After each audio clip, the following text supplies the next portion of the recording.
this country since 2021. I arrived here August 3rd, 2021. Came here to do my master's in comparative literature, and I'm transitioning to the PhD program. I came from a Christian home. My parents are both Christians, and right from a young age they would take me to church, and we would go to this church in Warri, Delta State, Nigeria, Agape World Outreach, and I always loved going to church as a child, and I would even like dress up like the pastor, I would put like a tie around my neck, and I didn't know how to knot the tie, but I would just like put it around my neck and tie it around my neck.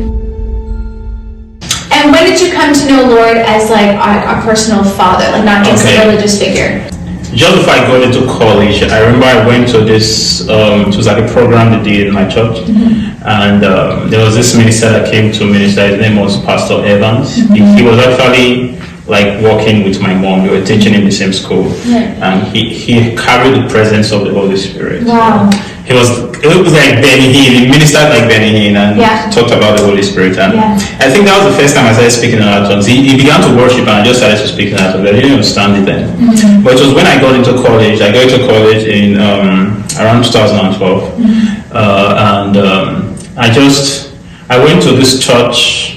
And they had a lot of phenomenal people, and I served there for a while. Then I had this friend, his name is Ehosa, and he would always invite me to church, like to his fellowship, Christ National Ministries in University of Benin, Nigeria. And he would always invite me. And then I loved like arguing, so I would argue like doctrines with him, speaking in tongues and stuff like that. One day he was inviting some of my friends, and they were like, well, we can't make it. I was like, okay, let me just follow you and see this church you've been talking about. Right. So I was like, where do you guys meet? He said, we meet in the field or two fields, like an open field. I said, what if it rains? He said, if it rains, we'll be there worshiping Jesus. So I went there, and the pastor that preached that day, his name is Pastor Alonso, and it was like he was preaching directly to me. He was not the main pastor, he was like one of the assistant pastors or something like that.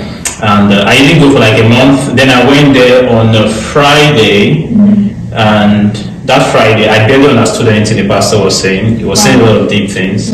But what I remember was people shouting like, "Right on, sir!" stuff like that. So I went there again on a Sunday, and the pastor, his name is Pastor Philip, he taught on worship. My God, it broke me down. And he taught on worship, and he began to worship. And people were on the floor crying, speaking in other tongues, rolling. It was amazing. And I could just feel the tangible presence of Jesus. And I wanted to cry. For the first time in my life, I wanted to cry. But after the service, I thought, like, why did I not just like let go and just cry? So I just started to go and started to fellowship with other believers. And I started to see that, this is real. It's not just about going to church on Sundays and going through the routines and all that. There's something real there. I just started to go after Jesus. And my friend that brought me to the church, he began to teach me a lot of things. He was the first person that took me out, like to preach to people on campus. We would go to classes to even preach. Like he was one of the first person that took me to a class to preach, stand in front of the class, and I spoke like 5 minutes, and so afraid.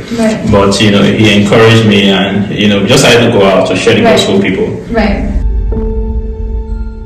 Thank you so much for watching. I hope you enjoyed the interview. We certainly had a great time sharing about our testimonies and our personal experiences with the Lord. Tune in next time for more that the Hope House world has to offer.